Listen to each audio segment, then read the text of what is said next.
Are you tired of boring grammar books and confusing lessons? Do you want to speak and understand English naturally, like a native speaker? Then stop studying and start listening. Welcome to a story that will not only touch your heart, but also train your ears. This is more than just a story. This is your new way to learn English, simple, slow, and powerful. Let's begin. The Stranger on the Train. It was a cold winter morning in the city of London. The sun was not out yet, and the streets were still empty. A young man named Tom stood at the train station, waiting. He wore a simple black coat and held a small bag. He looked nervous. Tom was going to his first job interview. He had practiced for weeks. He had written answers, spoken in front of the mirror, and even watched YouTube videos to prepare. But still, he was scared. The train arrived with a loud sound. The doors opened. Tom stepped in. The train was not crowded. He sat near the window and took a deep breath. His heart was beating fast. Suddenly, someone sat next to him. It was an old man. He had white hair and a kind face. He smiled at Tom. "Good morning," the man said softly. Tom was surprised. People didn't usually talk on trains. Good morning," Tom replied. "You look nervous," the man said, looking at him kindly. Tom nodded. "Yes, I have a job interview today." The old man chuckled. I see. First interview." "Yes," Tom answered. "I don't want to mess it up." The old man looked outside the window for a moment, then turned back to Tom. "Do you know what helped me in my first interview?" he asked. Tom shook his head. "I told the truth," the man said. "I didn't pretend to be perfect. I just told them who I really was." Tom listened carefully. He felt calm. "You speak very clearly," the man said. "Is English your first language?" Tom smiled. "No, I'm still learning. I'm trying to improve my listening and speaking." "Well," the old man smiled, "you're doing quite well." Tom thanked him. He felt a little more confident. The train moved through the city. Outside, the buildings passed like moving pictures. Inside, silence filled the space. The old man seemed to enjoy the quiet. Then Tom asked, "What was your first job?" The man laughed. "I was a cleaner in a hotel. It wasn't easy, but I was proud of it." Tom looked surprised. "Really?" "Yes," the man said. "Every job teaches you something. Even cleaning floors teaches you patience, attention, and respect." Tom nodded. He had never thought of it that way. The old man continued, "And you know what else? I made many mistakes in my life. But each mistake helped me grow." Tom looked down at his shoes. "I'm scared of making mistakes." "That's natural," the man replied. "But mistakes are your best teachers. Don't run from them. Learn from them." Tom looked up. The old man's words made sense. His fear started to go away. The train was getting closer to the city center. Tom's stop was near. "I think this is your stop," the old man said. Tom stood up. "Yes, it is. Thank you. Thank you for talking to me." The old man smiled. "You'll do great, son. Just be yourself." Tom stepped off the train. The doors closed behind him. He turned to wave, but the old man was gone. He looked around. Where did he go? Tom walked to his interview with a lighter heart. He still felt nervous, but he also felt ready. He remembered the man's words. Be yourself. Don't run from mistakes. The story doesn't end here. What happens at Tom's interview? Does he get the job? And who is that old man? Let's find out in the next part of the story. Tom stepped out of the train station and looked around. The city was busy now. People were walking fast, cars were honking, and the wind was cold. He pulled his coat tighter and took out his phone. He checked the address again. The interview was just a short walk away. As he walked, Tom kept thinking about the old man on the train. His words stayed in Tom's mind like a quiet song. Be yourself. Don't run from mistakes. There was something about that man. He had a calm energy, like someone who had lived a full life. Finally, Tom reached the tall glass building. It was modern and clean. A sign at the front read, Riverstone Technologies. His heart began to beat faster again. He looked at his reflection in the glass. He fixed his hair, took a deep breath, and walked in. Inside, the building smelled like coffee and new paper. People moved quickly, talking on phones and typing on laptops. Tom went to the reception desk. "Good morning," he said. "I have an interview today. My name is Tom Wilson." The receptionist smiled politely. "Yes, Mr. Wilson. Please take a seat. Someone will come to get you soon." Tom sat down. His hands were shaking a little. He opened his bag and took out his resume, reading it again and again. But then he remembered the old man's advice. Don't pretend. Just tell them who you are. A young woman with short black hair walked over. Tom Wilson. Tom stood up quickly. Yes, that's me. Hi, I'm Sarah. I'll take you to the interview room. Follow me. They walked down a long hallway. Sarah opened a door and showed Tom inside. It was a small room with a round table and 3 chairs. 2 people were already sitting there, a man in a blue shirt and a woman in glasses. They both looked up and smiled. Good morning, Tom, the woman said. I'm Linda and this is Mark. We'll be doing your interview today. Tom shook their hands and sat down. We've looked at your resume, Mark said. But today we want to learn more about you. Let's begin. For the next few minutes, they asked him questions about his education, his skills, his experience. Tom answered as best he could. At first, he was nervous. But then he remembered the old man's words again. He stopped trying to sound perfect. He just spoke honestly. When they asked about teamwork, he told a real story from college. When they asked about a difficult situation, he shared how he once failed a group project and what he learned from it. His voice shook a little, but he didn't hide it. He wanted them to see the real Tom. Linda nodded as he spoke. Mark wrote something on a piece of paper. Then Linda asked, Why do you want to work here, Tom? Tom paused. He looked at her and said, Because I believe learning never stops. I want to be in a place where I can grow, make mistakes, learn from them, and still move forward. The room was silent for a moment. Then Linda smiled. That's a very honest answer. The interview continued for a few more minutes, and then it was over. Thank you, Tom, Mark said. We'll contact you soon. Tom stood up, thanked them both, and walked out of the room. He felt lighter. Not because he was sure he got the job, but because he didn't fake anything. He was honest. He gave it his best. Sarah walked him to the elevator. How did it go? She asked. Tom smiled. Better than I expected. Good, she said. You seem like someone who really wants to grow. Tom thanked her and stepped into the elevator. Back on the street, Tom walked slowly. The sun was shining now. The sky was clear. As he waited for the next train, he looked around, hoping to see the old man again. But the man wasn't there. Maybe he was just a kind stranger, Tom thought. Or maybe something more. That night, Tom couldn't sleep. He kept thinking about the interview. Every question, every answer, every small moment. He didn't know if he would get the job. But something inside him had already changed. The next morning, his phone rang. It was an unknown number. Hello, Tom answered. Hi, Tom. This is Linda from Riverstone Technologies. We'd like to offer you the job. Tom couldn't speak. For a few seconds, he was frozen. Tom, are you there? Linda asked. Yes. Yes, I'm here. Thank you so much. We'll send you the offer letter by email.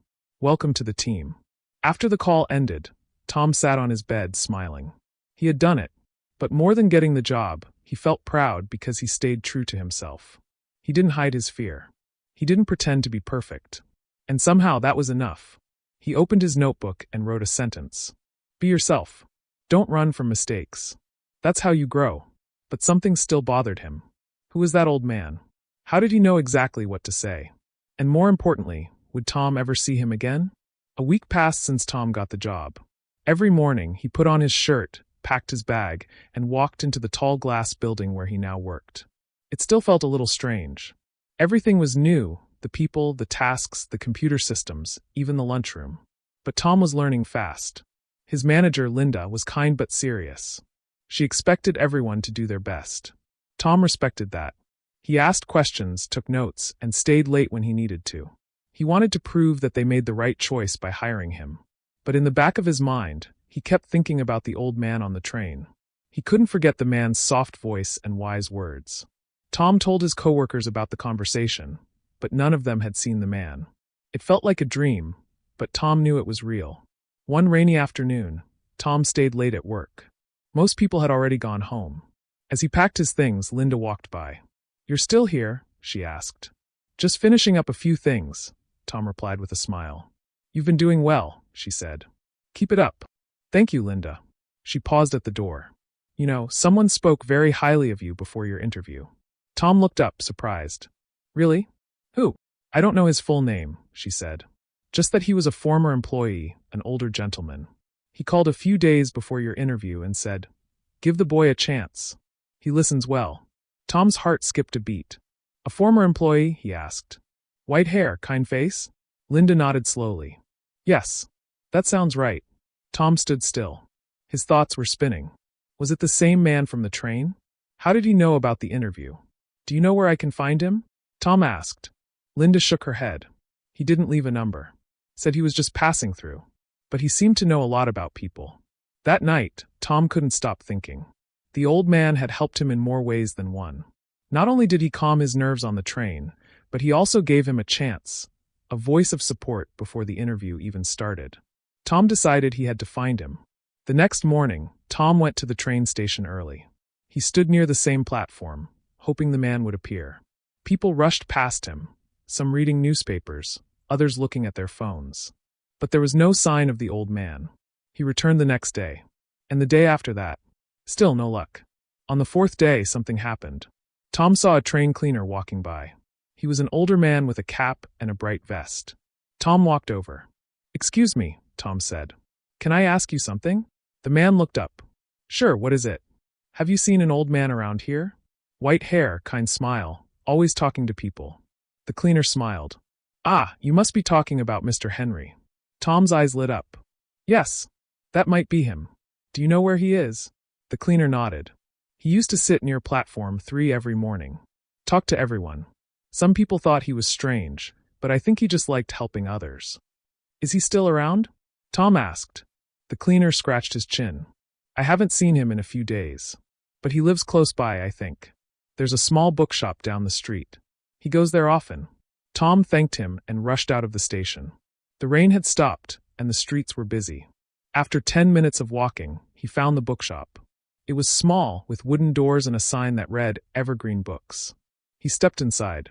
The smell of old paper filled the air. Shelves were packed with books, fiction, poetry, history, and more. A soft bell rang as he walked in. A woman at the counter looked up. "Good morning." "Hi," Tom said. "I'm looking for someone, an older man named Henry. Do you know him?" The woman smiled warmly. "Everyone knows Henry. He's been coming here for years. Quiet man, always giving advice, always reading." "Do you know where I can find him?" Tom asked eagerly. "He usually comes in the mornings," she said. "You just missed him. But he left something here yesterday. Maybe it was for you." She reached under the counter and took out a small notebook. On the cover, in neat handwriting, it said, "For the boy on the train." Tom's hands trembled as he took it. He opened the first page. "Dear Tom, I saw something in you, not just fear, but also fire.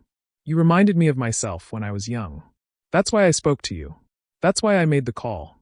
We all need someone to believe in us. Keep learning. Keep listening. Keep growing. You're already on the right track. Henry." Tom stared at the words for a long time. He didn't know what to say. But deep inside, something changed. Again, Henry was more than a kind stranger. He was a guide, a mentor, maybe even an angel in disguise. Tom left the shop with the notebook in his hands. The sky was clear now, and the world felt full of new meaning. He looked up and whispered, "Thank you, Henry." A few weeks passed, and Tom's life began to settle into a rhythm. He woke up early, caught the train to work, and gave his best every day at Riverstone Technologies. His team started to trust him. He got better at speaking in meetings, asking for help, and even sharing his ideas. Slowly, he was no longer just the new guy. But no matter how busy he got, Tom never stopped carrying the notebook Henry left for him. Every page had something new, short notes, advice, and stories from Henry's life. One page read, "Don't speak just to be heard. Listen to understand. That's how real communication starts."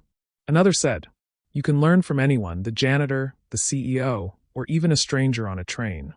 Tom read those words every night before bed. They made him think deeper about how he lived, worked, and spoke. He realized English wasn't just about grammar or vocabulary. It was about connection, using the language to express feelings, ideas, and respect. One day, after a long meeting, Linda asked him to stay behind. "Tom," she said, "I have something different for you." Tom sat up straight. "Yes, there's a project we're working on. It involves training new interns from other countries. Some of them speak very little English. You've improved a lot, and I think you can help them." Tom was surprised. "Me? Are you sure?" She smiled. "Yes. You know what it's like to learn, to struggle, and to grow. That's exactly what they need." Tom felt honored. He remembered how nervous he had been just a short time ago. Now, someone believed he could teach others. It felt like a full circle. The next Monday, Tom met the interns, 5 young people from different countries. There was Mia from China, Diego from Mexico, Anya from Ukraine, Farah from Egypt, and Omar from Jordan. All of them looked a little lost, just like Tom had looked on his first day. "Hi, everyone," Tom said warmly. "I'm Tom, and I'll be helping you with your English and your work." They nodded shyly. Some smiled, others looked down. He could see the same fear in their eyes that he once had. That day, Tom didn't start with grammar lessons or long explanations. Instead, he told them a story. "I want to tell you about a man I met on the train," he began. "His name was Henry." He told them about the conversation, the notebook, and how one kind stranger had changed his life. The interns listened closely. Even though their English wasn't perfect, they understood the message.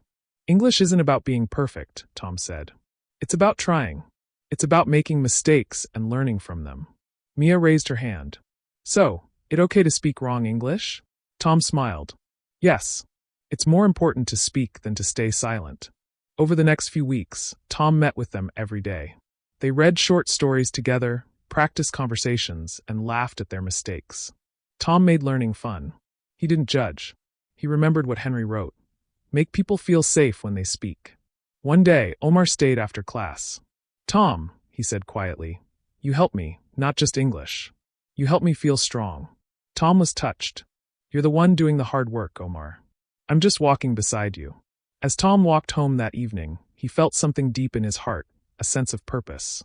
He realized that helping others learn had become one of the most rewarding parts of his job. He wasn't just improving his English. He was helping others do the same. That night, he opened Henry's notebook again. There was one page he hadn't read before. It was near the back. In small letters, it said, "One day, you will be the stranger on the train. You will help someone, and they will carry your words like you carried mine. That's how the chain continues. That's how we make the world better, one conversation at a time." Tom closed the notebook and smiled. Henry had given him so much with just a short talk and a few pages. And now, Tom was passing that same light to others. But Tom still had one question. Where was Henry now? Would he ever see him again? And what other lessons might be waiting? It was a quiet Friday evening. After finishing a long but successful week at work, Tom decided to take the train home instead of the bus. It had been a while since he last rode the train, the same train where he had met Henry. The city lights glowed outside as the train pulled out of the station. Tom found a window seat and sat down. The train was half full, and soft music played in the background. People were lost in their thoughts, phones, or books. But Tom wasn't interested in any of that tonight. He just wanted to remember. He looked around the train, almost expecting Henry to be sitting somewhere nearby, maybe in the corner seat, smiling kindly like before. But Henry wasn't there. Still, the memories felt alive. That conversation, those words, the feeling of comfort in a moment of fear. It had all started on a train ride, just like this one. Tom reached into his bag and pulled out the small notebook. He kept it with him every day now. He opened it to the last page he had read. "One day, you will be the stranger on the train." The words made Tom think deeply. Was that happening already? He had helped the interns. He had guided them through fear, doubt, and silence. He had seen them grow. Was that what Henry meant? Suddenly, a voice broke his thoughts. "Excuse me, is this seat free?" Tom looked up. A young boy, probably around 17 or 18, stood in front of him. He had a backpack and nervous eyes. "Yes, of course," Tom said with a smile. The boy sat down quietly. He looked tired and a little anxious. His fingers tapped nervously on his knees. Tom noticed it immediately, the same nervous energy he once had. "Rough day?" Tom asked gently. The boy looked at him, surprised. "Yeah, kind of. I had a job interview today." Tom smiled. "Really? How did it go?" The boy shrugged. "I don't know. I think I messed it up. I forgot some words. I don't speak English very well." His voice was soft, and his accent was strong. Tom leaned back. It was like looking into a mirror from the past. "I used to feel the same way," Tom said. "When I had my first interview, I could hardly speak. I was scared, and I thought I would fail." The boy looked curious. "What happened?" "I met someone," Tom said. "A stranger on a train. He told me that mistakes are okay, and that I should be myself." Those words changed everything. The boy smiled a little. "Really?" "Yes," Tom said. "And you know what? I got the job. And now, I help other people who are learning English." Just like you. The boy's eyes widened.